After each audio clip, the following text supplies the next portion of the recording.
여러분 안녕하세요.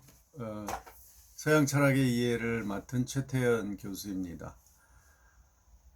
2학기 때 여러분 볼 수 있을 줄 알았는데 또 이렇게 팬데믹의 상황 때문에 이렇게 또 동영상으로 강의를 진행하게 됐습니다. 이제 앞으로 이 지금 2단계 상황이 1단계로 좋아지면은 우리가 다시 그 블렌디드 수업이라고 해서 여러분 반반씩 나눠서 2주마다 또 학교에서 만날 수 있을 겁니다. 그러기 위해서 여러분 사회적 거리두기 잘 하시고 지금 한 달 동안 정말 조심을 해야 될 것 같아요. 그래서 우리 수업뿐만 아니라 우리 사회생활, 이 경제생활에 미치는 영향이 너무나 큽니다. 이게 확산되면은 정말 이 경제가 우리나라 경제가 아주 심각해지기 때문에 여러분 그 주위에 자영업 하시는 분들 보시면 알 겁니다 지금. 그래서 우리가 이웃을 돕는 의미라고 해서도 우리가 최대한으로 지금 조심을 해야 될 것 같습니다. 예, 저도 정말 가급적이면은 장 보는 일 외에는 잘 안 나갑니다. 자, 하여간 이 서양 철학 이해를 저는 그냥 그 줌이나 뭐 구글 클래스룸 이런 거 제가 잘 못해서 그냥 이렇게 동영상 강의로 하기로 했습니다. 또 이게 또 편한 면도 있죠. 이제 먼저 이제 오늘 수업 계획서를 먼저 1교시에는 설명하고 그리고 2교시에는 제가 만들어 놓은 철학이란 무엇인가에 대한 PPT 자료가 있습니다. 그 PPT로 동영상을 1학기 때 만들어 놓은 게 있는데 그것을 여러분 보시면서 이 철학이라는 게 기본적으로 이런 거구나. 우리가 교재에 들어가기 전에 일반적인 오리엔테이션을 하는 겁니다. 그렇게 진행을 하겠습니다. 여러분이 우리 수업에 대해서 확실한 정보를 얻으려면 이 수업 계획서 있죠? 이걸 사이버 캠퍼스 들어가서 꼭 각 과목마다 여러분이 수강하는 과목을 하나씩 다 뽑아놔야 돼요. 그래야 안전합니다. 그래야 거기에 보면 과제를 언제 낼지, 시험 언제인지, 뭐 그 시험은 마지막 15주 차겠죠. 그런데 각 그 주마다 몇 과를 하는지, 뭐 과제가 뭔지 다 나오니까 이거를 꼭 그 출력을 해서 꽂아 놓으세요. 과목별로 교재 옆에. 그래서 그래야 한 학기를 혼란 없이 잘 지낼 수 있고 다 이미 얘기했는데 나중에 가서 자기만 몰라서 불이익을 당하지 않을 수 있으니까 이걸 꼭 좀 뽑아 주시기 바랍니다. 여기 그래서 이제 여러분 이미 뽑은 사람들은 이걸 보면서 제 설명을 따라가면 좋은데요. 이 과목은 이론 과목이죠. 교양 과목. 그래서 2시간짜리고요. 이제 이 요즘 역량이라는 게 있죠. 교과목 역량. 그래서 이 과목의 역량을 중점을 두는 이 수업을 통해서 어떤 역량을 길러주느냐. 그건데요. 첫째가 창의 융합이고요. 둘째가 문제 해결입니다. 그런데 창의로운 사고를 하는 거죠. 융합적인 여러 가지 영역을 종합해서 사고할 수 있는 그런 역량을 기르는 게 이제 3분의 1이에요. 33.3%. 이거는 결국 뭐냐 하면 중간고사 때 중간 과제를 여러분이 내는데 시험을 보는 게 아니라 과제를 내는 겁니다. 한 2페이지 정도로 내는데 그것을 여러분이 그동안 수업을 듣고 반응한 거 그걸 다 종합해서 이제 이 평가를 내는 겁니다. 그건데 그 전체 평가에 80점인데요. 그러니까 여러분 출석이 20점이고요. 100점 만점에 80점이 이 두 가지 역량을 종합하는 건데요. 그 중에 3분의 1이라는 뜻이에요. 그러니까 중간 과제가 아무래도 비중이 좀 적어요. 그 다음에 이제 두 번째 문제 해결 역량이라는 것은 어떤 이 이론을 구체적인 문제에 적용하는 능력을 기르는 건데 이것이 이제 주로 기말고사 성적으로 나갑니다. 그리고 물론 그 중간고사 이후에 여러분이 토론하고 질문하고 이런 내용들 다 종합해서 평가를 합니다. 그런데 그게 3분의 2라는 거예요. 80점 중에서 3분의 2 비중이 있어요. 그러니까 여러분이 성적에도 그냥 중간고사보다는 기말고사 성적이 더 많이 포함되는 거예요. 더 많이 그 점수가 점수 비중이 더 높은 거죠. 그러니까 여러분 기말고사를 잘 봐야 성적이 올라갑니다. 중간고사도 더 잘 보면 더 최고겠죠. 예, 하여간 기말고사 잘 봐야 성적이 더 잘 나올 수 있다. 그 뜻이고요. 교과목 개요로 들어가겠습니다. 이 과목은 여러분 교재부터 얘기하면 이 책이죠. 이 안정복 씨가 쓴 철학 역사를 만나다 해서 개정증보판 이걸 사셔야 됩니다. 이 교재를 꼭 사셔서 읽고 여러분이 그래야지 제 수업을 따라올 수 있어요. 그래요. 이 교재 굉장히 재미있게 돼 있어서 쉽고 그래서 이제 선택을 했습니다. 이 교과목의 특징을 보면은요, 철학을요, 여러분 보통 철학 그러면은 어렵다, 추상적이다 이런 생각하죠. 그런데 그게 아니라 철학도 우리의 삶에서 나온 거잖아요. 그런데 철학적 사고를 좀 전문적으로 하는 사람들이 있죠. 어느 시대나. 또 이제 저처럼 철학을 전공으로 공부를 해서 그렇게 이제 철학 교수가 되는 사람도 있지만 옛날에는 그런 철학 교수라는 게 없었어요. 그냥 여러 가지 뭐 예를 들면 카톨릭 교회 신부나 수도사 중에도 철학자가 나오기도 했고요. 물론 공부의 과정은 있었죠. 그 스승을 만나서. 그렇지만 지금같이 어떤 대학이라든지 정규 대학이라든지 이런 거에 학위 과정이 쭉 뭐 학사, 석사, 박사 이런 게 아직 없었을 때에도 있었거든요. 그때도 철학자들이 나왔죠. 그러니까 꼭 그 철학자라는 것은 어떤 꼭 자꾸 전화가 핸드폰으로 지금 녹음하는데 전화가 왔어요. 꼭 무슨 교육과정을 거쳐야만 꼭 철학자가 되는 건 아닙니다. 자기가 그 시대에 태어나서 그 시대의 어떤 문제의 본질을 추구하다가 보면 그것을 추구하고 생각을 해서 그 어떤 원리적으로 제시를 하면 주로 어떤 과학적 방법이 아니라 사유에 의해서, 즉 사고에 의해서 그 원리를 찾아내는 거죠. 그러면 이제 철학이 되는 거죠. 그래서 이제 철학에서 제일 가장 먼저 발달한 철학 학문 분야가 형이상학이라고 해요. 형이상학은 이 물질 세계가 형이하학이라고 한다면 그것을 연구하는 방법은 이제 지금 자연과학이 있겠죠. 그런데 이것을 우리 생각을 통해서 이렇게 눈에 보이지 않는 원리, 이 사물과 그 현실 세계의 그 이면에 있는 또는 그 본질 속에 있는 보이지 않는 원리들, 그것들을 찾아내는 것을 형이상학이라고 하고, 이것이 바로 철학의 아주 가장 본질적이고 중요한 영역입니다. 이제 그런 거죠. 그런 이 철학이 말이죠. 그래서 그 시대의 문제를 파악하려고 한 거예요. 그리고 우리가 살고 있는 세상과 인간 사회의 어떤 문제의 원인, 본질 이런 걸 찾으려고 한 것이 이제 서양 철학이죠. 그건 동양 철학도 마찬가지고요. 문화가 다르기 때문에 이제 지금 동양 철학, 서양 철학 이렇게 나눠지지만 그리고 우리가 지금 뭐 동양 철학도 많이 하고 있어요. 우리의 전통이고, 그러나 우리 삶이 이제 서구화됐잖아요. 과학기술도 그렇고 사회 구조나 제도도 지금 우리 뭐 헌법이라든지 법률이나 또 사회의 어떤 구조나 기능이 다 서구화됐기 때문에 그 서구화된 사회를 만들어낸 기본적인 원리들이 이제 서양 철학에서 나왔거든요. 그래서 서양 철학이 많이 중시되고 있죠.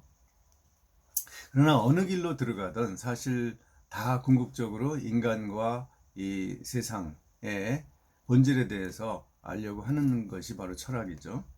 그래서 우리 수업에서는 고대 플라톤으로부터 시작을 해서 현대 분석 철학, 논리 실증주의에 이르는 2500년간의 서양 철학사의 흐름을 다룹니다. 그러나 이것이 교양 과목이고 기초 과목이기 때문에 아주 쉽게 할 겁니다. 쉽게 한다는 것은 뭐냐면은 서양 철학자들이 그 이론만 배우다 보면은 이게 왜 나왔는지도 모르고 어떤 현실감이 없고 추상적이에요. 그러나 그 현실의 어떤 문제를 해결하려고 이론이 나왔고 그것이 현재 현실 우리 문제도를 해결하는 데도 도움이 되는 이론이다라는 것을 알게 되면 철학이 좀 더 가까이 다가오게 됩니다. 그래서 우리 현실 문제를 고민해요. 저도 철학자이고 저는 이제 나중에 우리 학교 와서 신학을 했어요. 그래서 이제 목사도 됐습니다. 지금부터 12년 전에. 그래서 교회에서 이제 같이 목회를 합니다. 그렇기 때문에 저는 이제 양면이 있죠. 그러나 철학자로서 저는 크리스찬이면서 철학자로서 생각을 할 때 이 문제를 공정하게 기본적으로 공정하게 문제를 생각을 하는 거죠. 그것이 이제 저의 그 철학자로서의 과제라고 생각을 해요. 여러분 그 어떤 철학자의 사상이 그 시대에서 나오잖아요. 시대의 어떤 그 상황 속에서 문제를 해결하려고 생각을 하는 거죠. 그런데 그 사람의 시도가 우리에게도 도움이 되기 때문에 과거에 우리가 플라톤이나 또 뭐 데카르트나 칸트, 헤겔을 공부하는 거죠. 우리하고 전혀 상관이 없다면 배울 필요가 별로 없죠.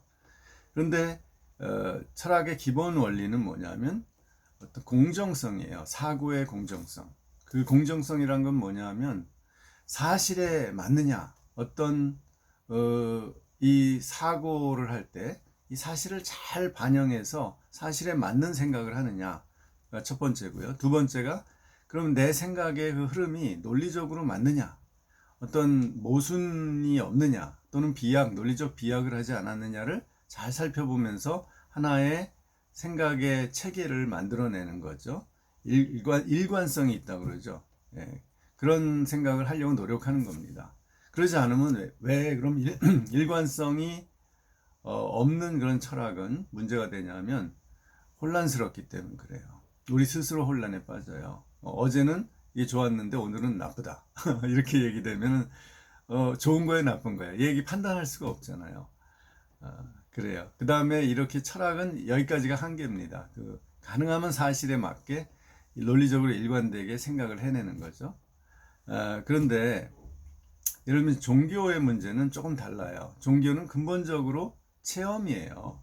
어떤 논리적으로 생각해서 종교의 문제가 다 풀리지는 않는 것 같아요. 물론 종교에서도 학문이 있죠. 신학이나 변증학이나 해서 자기네 뭐 불교에도 불교학이 있고요. 불교 철학이라고도 하고요.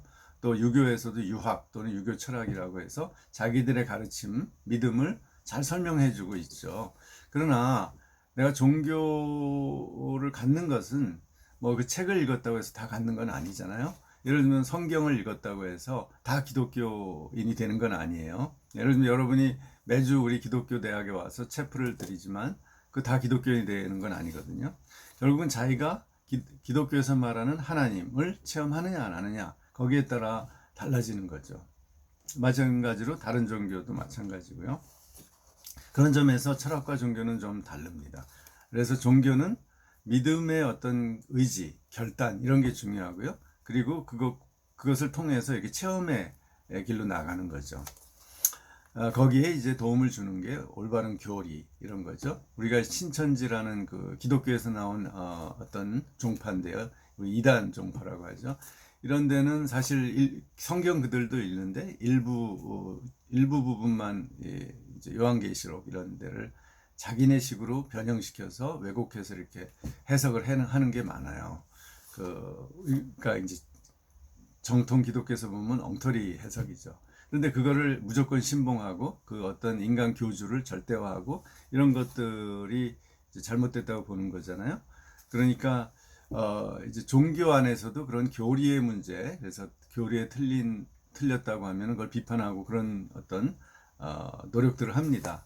그러나 근본적으로 종교는 어떤 불교의 열반의 체험이라든지 기독교의 어떤 성령의 체험이라든지 하나님 체험이라든지 뭐 그런 것이 또 유교의 어떤 성인이 되는 게 유교의 목표인데 그 성인 군자가 되는 그 체험이 있어야만 그 유교가 진짜로 자기한테 다가오겠죠.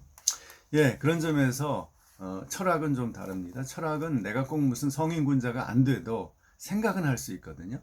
옳고 그름을 생각할 수 있어요.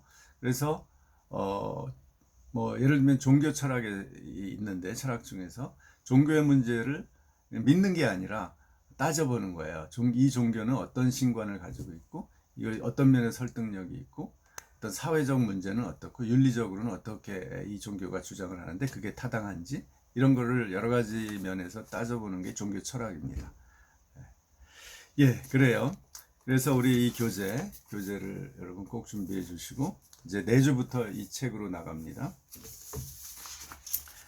자, 그 다음에 2교시에는 여러분 제가 1학기에 만든 PPT 동영상 아주 쉽게 철학이 도대체 무엇인지 설명을 했습니다. 한 35분 정도 될 것 같습니다. 자, 수업 내용은 뭐 지금 얘기한 것과 마찬가지인데요.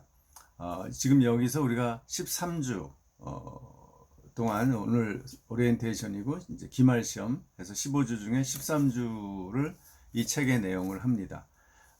그래서 이제 고대부터 이제 서양 철학은 고대 또는 고전 철학, 그 다음에 중세 철학, 근대 철학, 현대 철학 이렇게 네 시대로 구분을 합니다. 고대 철학에서는 플라톤, 아리스토텔레스가 가장 유명하죠. 그 다음에 또 하나가 스토아 철학 하면서 에피쿠로스 철학이라는 것도 이제 주로 로마 헬레니즘 시대 이후에 로마 제국에서 유행한 철학이죠. 여기까지가 고대고요. 그 다음에 중세에는 뭐 많이 있지만 이 책에서는 그냥 토마스 아퀴나스 중세의 어떤 실제론의 꽃을 핀 이제 그런데 이 아퀴나스는 기독교 교리를 아리스토텔레스 철학으로 잘 설명을 하려고 노력한 사람이죠.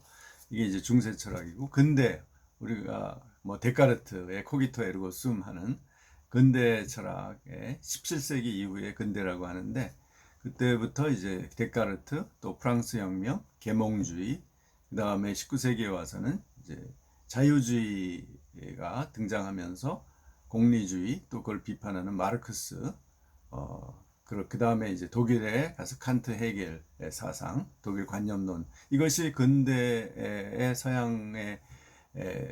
서양을 어떤 움직이고 지배한 사상이죠.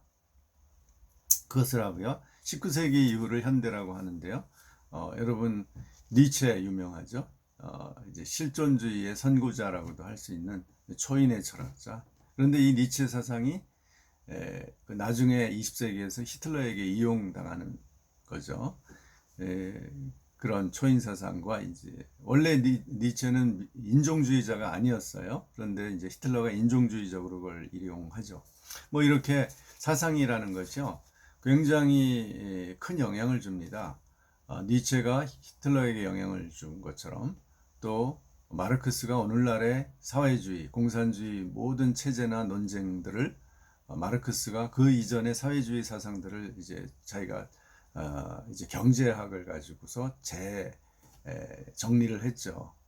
그래서 그것이 지금 오늘날까지 영향을 주는 거죠. 자, 그 다음에 뭐 키에르케고르 이후에 사르트르 같은 실존주의, 그 다음에 또 영국과 미국을 중심으로 일어난 분석 철학과 과학 철학의 이제 출발점인 오스트리아에서 일어난 논리 실증주의 이 정도 이렇게 13개의 꼭지를 우리가 공부를 하게 됩니다. 그러면서 플라톤부터 논리 실증주의까지 이렇게 쭉 서양 철학의 흐름을 공부하면서 이 사람들이 그 시대마다 시대를 어떻게 보고 또 그 시대에 생겨난 문제들을 어떻게 해결하려고 했나 그래서 이런 철학을 제시했나 그 다음에 그들의 이론이 그들이 제시한 이론이 우리 문제를 해결하는데 오늘날 우리 문제를 해결하는데 어떤 도움이 되나 이런 것을 이해하면 여러분 이 수업은 그 목적을 달성한다고 저는 봅니다. 예, 뭐 여러분 제가 가능하면 쉽고 재미있게 하려고 노력할 테니까 기대해 주십시오. 그 다음에 여러분이 이제 강의를 듣는 것뿐만 아니라 여러분의 이제 과제, 그러니까 중간 과제하고 기말고사 외에 여러분이 우리 백석톡을 이용해서 우리 이렇게 동영상 강의의 가장 약점이 뭐냐면 여러분하고 상호작용이 잘 안 되는 거예요. 그죠? 일방적으로 여러분이 듣고 뭐 과제만 하고 그러니까. 그래서 제가 고민을 했어요. 그게 뭐냐면 백석톡을 이용해서 여러분이 이 강의를 들으면 그 한 주 동안에 저에게 질문을 하거나 또는 자기 의견을 얘기하는 거예요. 그걸 토론이라고 그러죠. 그리고 또 다른 사람이 얘기한 것에 대해서 대답을 하기도 하고 자기 주장을 하는 거죠. 이런 질문 내지 토론을 하는 겁니다. 한 주 동안. 그러면 여러분 그것을 제가 토론 점수로 여러분에게 가산점을 주겠어요. 그러니까 예를 들면 질문이나 토론을 하면 0점, 2점이라든지 이런 식으로 지금 뭐 점수는 확정은 안 했어요. 나중에 이렇게 제가 종합적으로 보면서 똑같이 획일적으로 여러분에게 그 계산을 할 겁니다. 그런데 하여간 여러분이 토론에 적극적으로 참여하고 질문을 제시하고 이러면 점수가 그것이 반영된다는 것을 잊지 마세요. 그렇게라도 우리가 이 동영상 강의에서는 서로 교류를 하려고 합니다. 이해하셨죠? 그것이 우리가 이제 강의 듣고 끝나는 게 아니라 여러분이 궁금증이나 또는 자기 의견을 백석톡에다 얘기하면 그것이 점수가 된다는 겁니다. 그럼으로써 우리가 서로 그럼 제가 또 대답도 하고요. 또 다른 질문도 하고 이렇게 해서 진행을 한번 해봅시다. 자, 그러면 이제 마지막으로 강의 오늘 소개를 하는 거고요. 다음 주부터 수업에 들어가는데요. 2주차부터 7주차까지 서양 스파르타여 다음 주는 스파르타의 타락한 아테네를 구원하라. 플라톤의 이상국가부터 시작을 합니다. 그래서 프랑스 혁명까지 7주차에 하고 8주차는 제가 영상을 하여간 보도록 하겠습니다. 그런데 이것은 그냥 영화는 볼 수 없게 돼 있어요. 왜냐하면 이 동영상을 유튜브에 올렸다가 이렇게 사이버 캠퍼스에 입력을 하는데 유튜브에서 이런 방송국이나 이 영화 있죠? 이런 시중에 나오는 극영화 이것을 제가 사용하면은 당장 이 유튜브에서 불가가 나옵니다. 그래서 제가 만든 동영상은 다 지워집니다. 그래서 그런 방식이 아닌 그냥 어떤 다른 영상들을 한번 보도록 하겠습니다. 자, 그 다음에 9주차부터 14주차까지 공리주의부터 논리실증주의까지 하고요. 그 다음에 15주차 기말고사를 합니다. 예, 여러분 뭐 질문 이게 이제 전체 소개고요. 그렇게 어렵게 생각하지 마시고 저를 이렇게 이 책을 중심으로 읽으면서 따라오시면 쉽고 여러분에게 유익할 겁니다. 여러분이 철학을 전공하지 않는 학생으로서 대학생으로서 사실 철학 수업을 대학 4년 동안에 1개 내지 2개를 듣습니다. 우리도 그 정도밖에 없어요. 뭐 한 과학과 연결한 과학과 철학 그런 것까지 하면 3개 정도 있어요. 그러니까 보통 1개 내지 2개 듣는데 이 수업을 들음으로써 이 철학이란 게 이런 거구나를 여러분이 이해만 하셔도 성공이라고 생각합니다.